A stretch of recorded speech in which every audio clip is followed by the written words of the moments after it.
Hello, my friends. I'm Reverend Mark William Ennis, also known as Pastor Mark. This is, believe it or not, our next to the last children's Bible story about Joseph, son of Jacob. This summer has gone awfully fast. I don't know what our new series is going to be yet, but we'll start a new one second week of September. But right now, let's recap what we know about Joseph. Remember, he had a dream his brothers were going to bow down to him someday, and his dream came from God. He wasn't wrong, but he was kind of dumb. He told his brothers someday they'd be bowing down to him, and that got them angry. And we all get angry sometimes. The question is, do we act badly when we're angry? They did. They committed violence against him and sold him as a slave. But even as a slave, Joseph walked with God, and he rose to a very high position. And God spoke to him in dreams and gave him the ability to interpret dreams. And soon he was in charge of the whole food program in the land of Egypt, even in the middle of a famine. Well, his brothers from Canaan had come down and they were buying grain. And ultimately, he revealed that he was Joseph. They were afraid. They were afraid he'd hurt them back, but he didn't. Instead, he brought his whole family, including his father Jacob, into the land of Egypt. And there, the whole family got some prize farmland, and they prospered quite well. And the other Egyptians, they were running out of money to buy grain from Pharaoh's big grain storage units. They came to Joseph and said, "We need to buy grain in this famine. We have no money." So Joseph worked out a deal with them. They could trade their livestock for grain. And he gave them parcels of land where they could start farming. And he said, but now remember, 1/5 of what you grow, you give to Pharaoh, the king of Egypt. The other 4/5 are yours. So a lot of Egyptians were able to start growing food in their lands. Yeah, they had to give 1/5 to Pharaoh, but 4/5 for themselves. That's not too bad. Remember, 1/5 is 20%.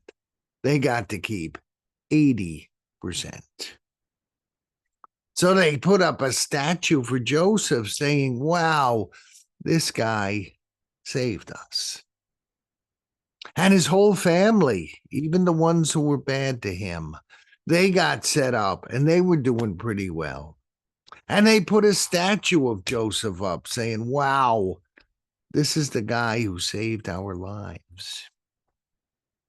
Would you like to be a Joseph? I guess we all would. First of all, we have to walk with God. Then whatever gift God gives us, we need to use it well. Now, Joseph had a vision. He had a gift to interpret dreams. I wish I had that gift. I do not. But I try to use the gifts God has given me to be a blessing to people and to be a blessing to God.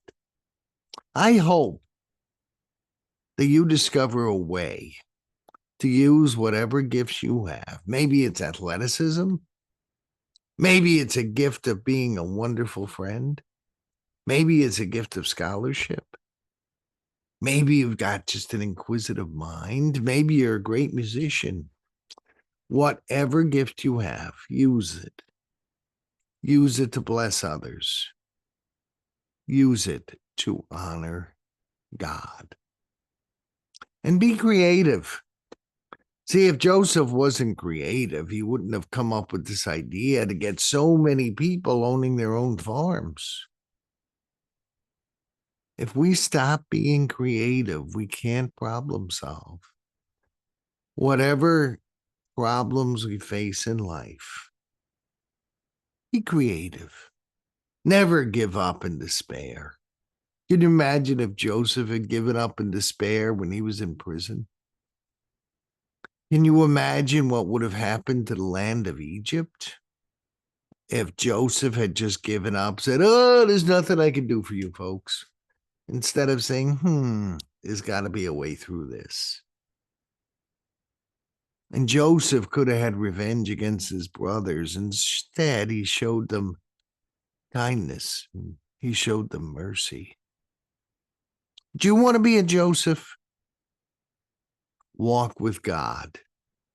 And you'll find that any problem you have, as bad as it is, as painful as it can be, it'll lead you to a better outcome. And when you have power and influence, use it to glorify God and to bless others, not mistreat others. Always be kind. Always walk with God. And your life's going to be pretty good.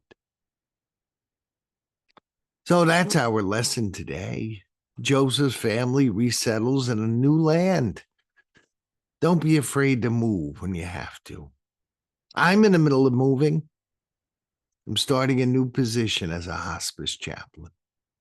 Sometimes God leads us in places we didn't expect to go. Walk with God. Be kind to one another. Honor God with your gifts. And maybe, just maybe, you'll be as prosperous as Joseph was. But at the very least, you'll have a life that is peaceful. You'll be content. And you'll have very few enemies. And that's a great way to have a life. Until next week, God bless you. Always try to do the right thing. And may God bless you each and every day. Oh, one more thing, please. If you like these videos, like them, share them, comment on them, invite others to see them. I want everyone to have a wonderful life. And if we follow God and God's Bible, well, I bet we will. God bless you all.